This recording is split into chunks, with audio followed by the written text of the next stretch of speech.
Thank you very much, Matt, and thank you very much, everyone, for listening into this pitch here today. We would like to brief you on what we think is a really exciting and innovative initiative that we have in development with the Nature Conservancy, and is called Reef to Resilience, which essentially does what it says on the box, if you consider that to be a box. So why reefs? Why are they important? Well, first of all, at least 500 million people, probably more, rely on coral reefs for their food, coastal protection and livelihoods. More than 150,000 kilometers of shoreline in 100 countries and territories are protected by reefs. And if you think about what reefs do, apart from the financial value, if you like, in terms of fishing and livelihoods, the tourism that is connected to it, there is also the protection issue, a very core one. So 97% of wave energy is absorbed by an intact reef.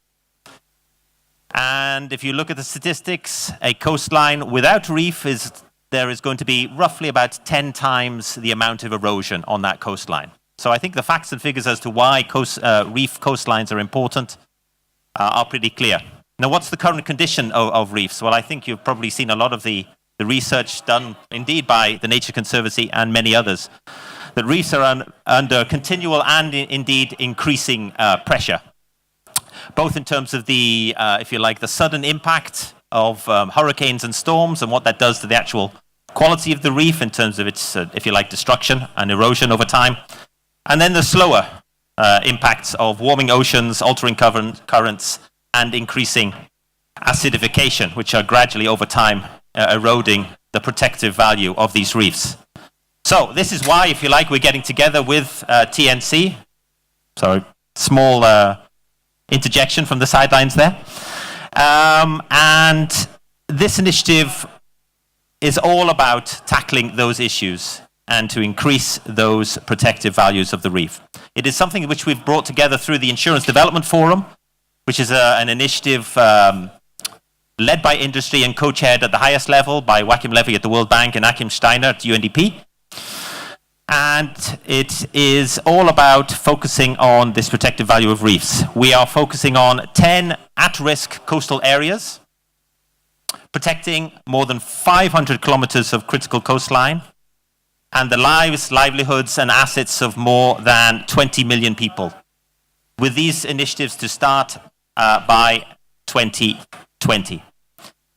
Now, my colleague Tenke is going to go a little bit more detail of exactly how it works, but let me just give you a little bit more here. So first of all, we believe this is, apart from being unique, we think it's absolutely innovative, replicable, and scalable. And she'll go into the details of how that will actually work.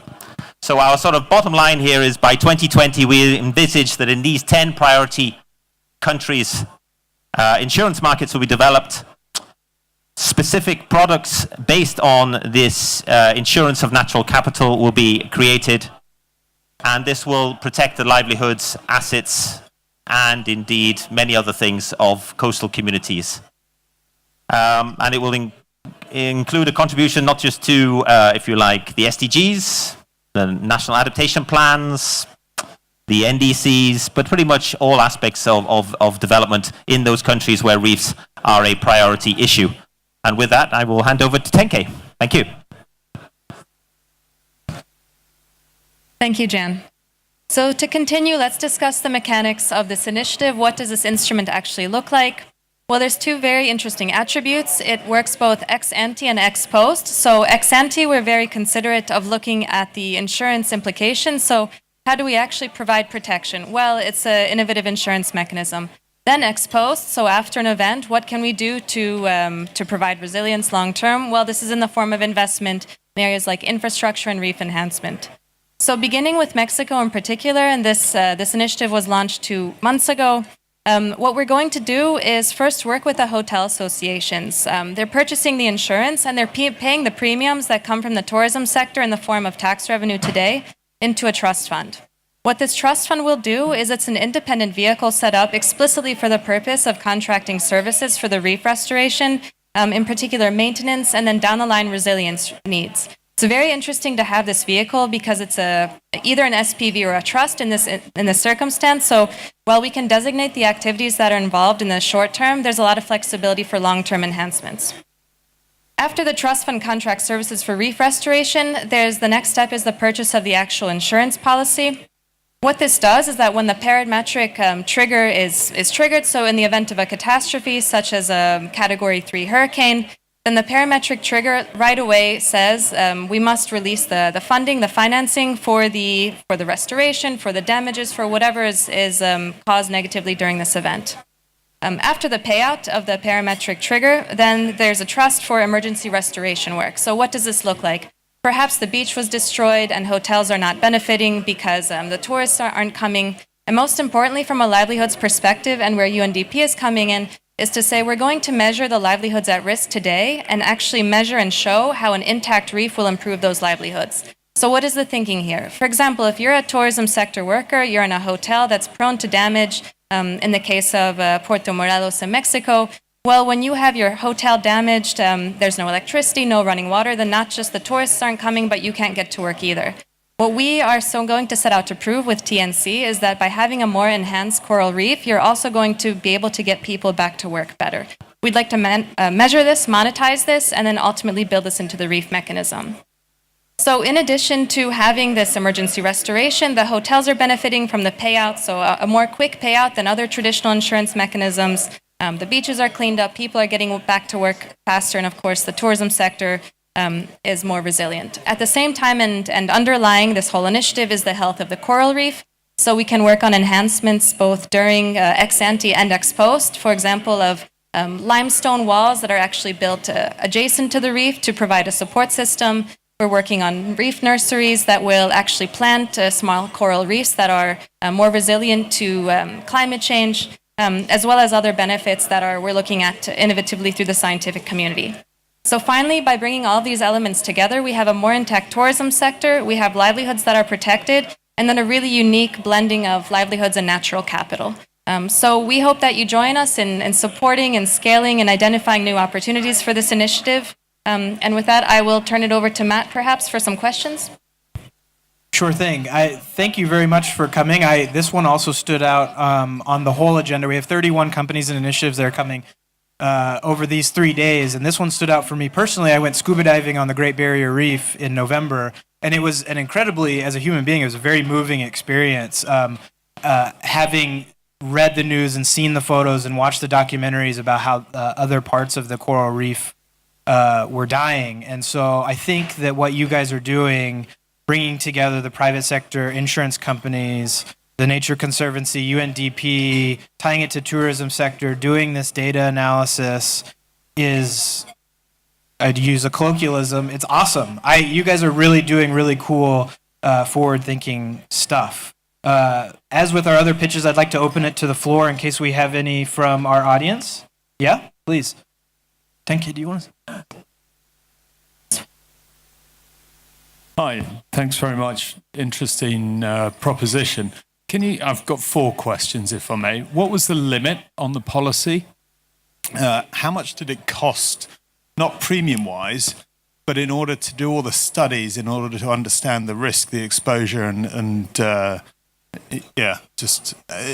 linking that with the liability to the hoteliers, etc. Of the limit that was placed, how much was placed with the private sector using brokers, or was it direct to the insurers? And lastly, how do you manage the basis risk compared to the payout and the actual loss incurred? So I don't want to get into detail yet on the specific mechanism because it hasn't yet launched, the policy purchase hasn't yet taken place. So I'm not sure what's been revealed yet through TNC, but we can talk about that individually. Basically, the complication, or I guess the mechanic of this is it's very bespoke, so very data dependent on what we have locally available, and that's a combination of the reef-specific data and the infrastructure at risk. So the pre-feasibility, we're looking at about a cost of $2 million to actually build the product, in addition to the scientific work required, and then on top of that, it's still going to be the livelihoods and data management. The size of the policy, we're expecting, again, it's very community dependent. I don't want to say something that's wrong, but it's going to be in the low millions per product. But in talking now with a few insurance providers, we have quite a different range of what the potential scale is. So we're afraid of going too big too early because we really want to prove the mechanism. Likewise, on the basis risk as well, we have some very different points of view on how to manage this, but it sounds like you may be from the insurance sector, and we'd be really happy to talk about it, the specifics of Mexico and then the next countries that we're looking at. Thanks. We have another question from the audience, please. You mentioned at the beginning, is it working? Yeah. You mentioned at the beginning that local businesses who would ultimately benefit from better protection would be the main source of income for this trust fund. And on what basis are they doing this? Is this kind of just a CSR contribution for them, or does this for most of them become a kind of tax deductible quasi-insurance premium? So I'll answer this one really quickly because it's a quick answer. It's country dependent. So in a country like Mexico, for example, you have a tourism tax that's levied on the tourism sector if you're grossing or if you're turning over more than $1 million. Of this, it's 2%, so it's charged usually on a per night stay. In the past, this has been going into really a government black box that's meant to be paying out into conservation-based initiatives, but it was very opaque. So now this mechanism is actually taking that 2% revenue and putting it directly into the trust, and it's been agreed with the government. In other places like the Seychelles, again, it's the 1 million turnover figure levied onto the tourism industry, and it's specifically meant to be for CSR initiatives, so whether it's for-profit or non-profit, it doesn't matter. So we're making it very context-specific, just making sure that the governments are, of course, aligned, as well as the revenue-generating potential. So we have that basis with government support, and then on top of that, of course, we're raising private capital. If I may just add to that Please. as well, I mean, it definitely context specific. So in some cases, we can imagine government might directly contribute rather than the actual tax itself if a tax doesn't exist. That could be an element. Another conversation which we have underway, which is quite exciting, is where another partner would come in and actually capitalize the fund in order to create a capital buffer, but also provide for some of the additional elements of work which Tenke mentioned and actually deepen the work, for example, with the communities and with local businesses. So that's something, if you like, a bit of the innovative part of it as we start to look beyond the trust fund and the insurance product itself. Any other questions? Yeah, please. Yeah, so what's your expectation on the use of proceeds under most of these contracts amongst the various activities that you've mentioned, including reef restoration and local livelihoods, et cetera? So the way that it's been modeled to date, it's about 80% that's very nature specific, and then about 20% that's more infrastructure focused. Again, I know I sound like a broken record, but it's again value at risk for the infrastructure assets that are already there and the community needs, but about 80% nature, 20% infrastructure. And then, as Jan mentioned, we're looking at other innovative and livelihoods complementary solutions that are both public and privately funded. And for these, we would look at capacity building for the governments. We would be looking at working on building demand sophistication for insurance products, and then embedding more community-based mechanisms for capacity for resilience, et cetera. I have a question. I have a small brain, so you have to forgive me, but I'm kind of a bit overwhelmed. I mean, there's a lot of different aspects to this, so I don't envy you the challenge, but I think it also means that it's worthwhile. But there's a lot of innovation going on here, and you mentioned it just recently as well. If you had to choose one aspect as the most innovative, what would that be? And why is that important to the whole business model coming together? Can we have one each? You can have one each. There you go. So thank you. This is a dynamic pitch hub. I like the sound of that. So it's not the one that the Nature Conservancy would pick, so I can say it now, and it's in looking at resilience bonds for infrastructure and actually being able to use this mechanism to build long-term and very cost-efficient, cost-effective disaster-proof infrastructure for these communities that we can do in the longer term once the reefs are secure. So I think it's bringing the better infrastructure in places that need it.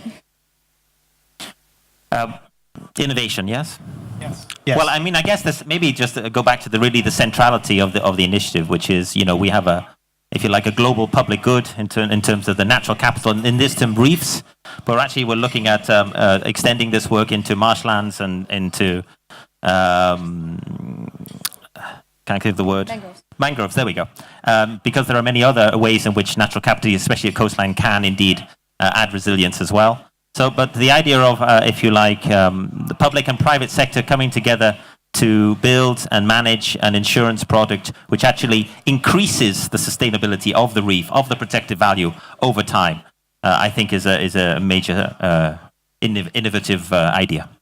Yeah, I think you guys have a lot of innovation, and that makes it challenging. But it'll be interesting to see how you guys can pull it together. Is it financially sustainable? Yes. Yes. How much detail do you want as an answer? We could end right there if you want. Well, I mean, broadly speaking, the idea is indeed, even whilst in the environments where we want to work, which are those contexts where there needs to be some work in terms of the capacity development and working with local communities and so forth to get the initiative off the ground and working on the market side of things, that over time, this initiative will improve the quality of the reef each and every time that the financing comes in. The reef is improved, the financing comes in, and the reef is improved. So that's really the idea, and of course the risk is transferred to the private sector.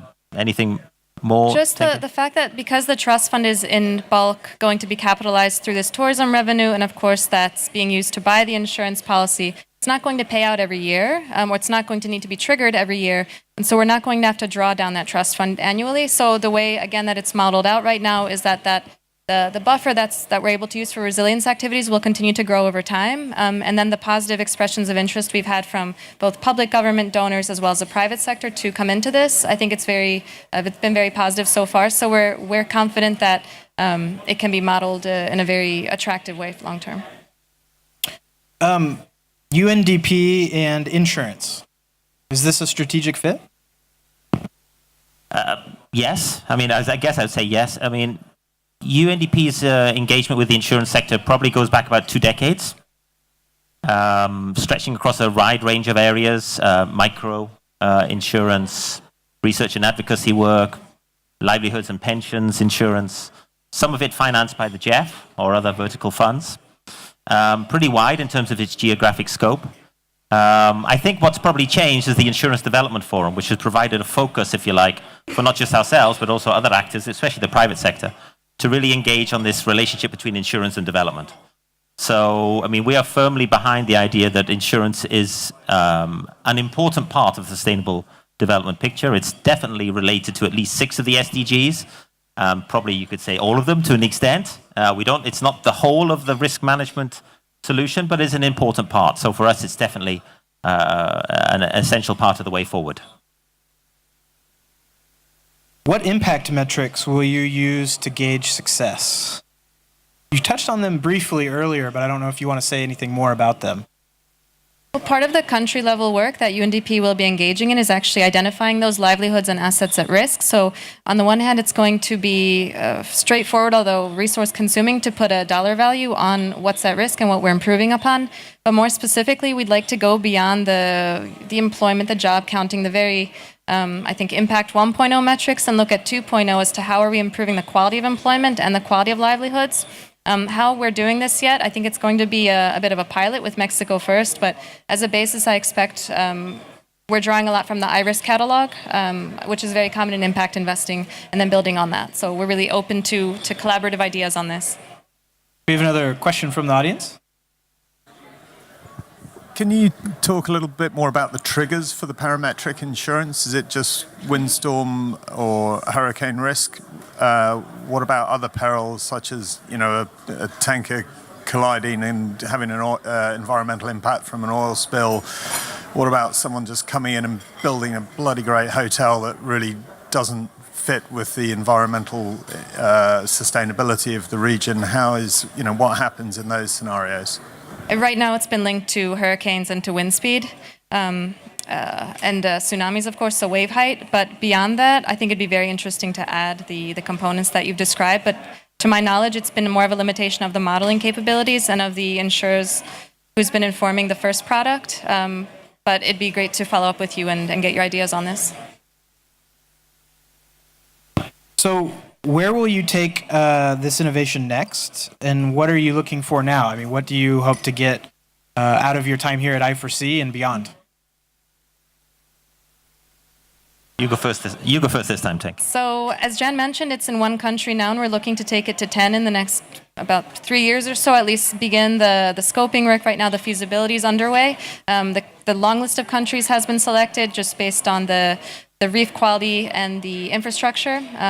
So we need to do work on the livelihoods front.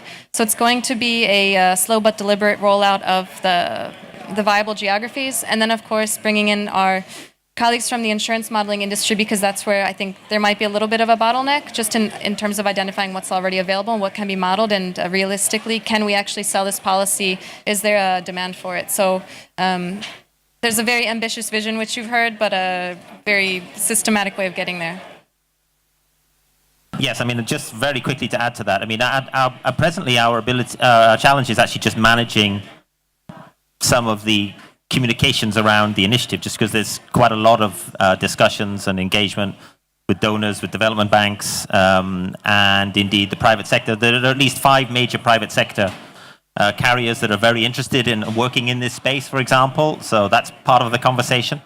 But I think what we're trying to do is really sort of focus ourselves on, if you like, raising the money that we need to in order to get that initiative off the ground in those 10 countries. And the core part of that is actually raising just the initial amount of money to do the necessary research, which actually pinpoints exactly those coastlines where we should focus on. So that's our starting point. Do we have any other questions or feedback from the audience? What kind of timing do you envision on the payouts after an event? Has that been part of the discussion yet? I mean, from what I hear, I come from the renewable energy background, so adaptation resilience is something I'm admittedly a little bit less familiar on. But from what I understand, that timing after an event can be so critical to the local communities. How has that factored into your discussions? So 30 days was the number that I think has been announced. I think it's ambitious but feasible, at least in the Mexican context, and that's also the maximum amount of time that was deemed acceptable to the tourism sectors, particularly the luxury hotels, which are again employing the greatest number of people and putting the most livelihoods both at risk or benefiting from this instrument. So I'm not sure how that's going to change with the other geographies, but for Mexico it's been 30 days. I mean, it makes sense as well. You mentioned it's ambitious, but it's something that's needed. And so, personally, I like your approach of wanting to dip your toes in before you put your foot in, before you jump in. And that's signals that you guys want to do it the right way. And I think that's really important for the communities on the ground and to make sure that the private sector comes in. What kinds of restoration activities do you envision, particularly with coral reefs? Being less familiar with, reef biologies itself. I mean, the Great Barrier Reef, I think, is the largest living organism on the planet, right? So, how do you restore reefs? It's a basic question, but I personally don't know. There's 2 interventions that are proven to work now. One is a porous limestone-based enhancement, so it's like you're putting a physical infrastructure as part of the coral reef or sort of backing up. It's like a backstop to the coral reef, but you can also grow organisms on it. And it's relatively easy and cheap to produce. It just has to be, again, appropriate to the salt and the water temperature conditions. The other one, which is really successful now in Hawaii, and I visited a project in the Seychelles around it, is a reef nursery. So what you're doing is taking very robust reefs, or coral rather, not reefs, sorry, and growing them like you would any other herb in your garden in DC, and then hopefully getting it to a state where you can then implant it directly into the existing structure. So it's like if you take a tomato from Switzerland and take it to DC, it might not work. And so there's a lot of experimentation, but really good success so far. Great. Do you have any concluding remarks? We have just 1 or 2 minutes left before we have to move on to the next pitch. No, I mean, we're looking for collaborators, of course, on the public and the private investment front, really open to discussing, but also just ideas and innovation that we can use, add, enhance, and relevant geographies. So I think we're open to partnerships at all stages. Yep, open to all discussions. Great. Well, I personally hope you succeed because I want to go scuba diving again on reefs, and you guys are doing really important, good work. So all the best. We'll come and give you an update next year. Yeah, good. And we don't want me growing reefs because I can't even keep herbs alive. So I'm glad professionals are doing it. Thank you both very much for coming, and thanks for coming to I4C and participating in the Pitch Hub. Thanks. Thank you.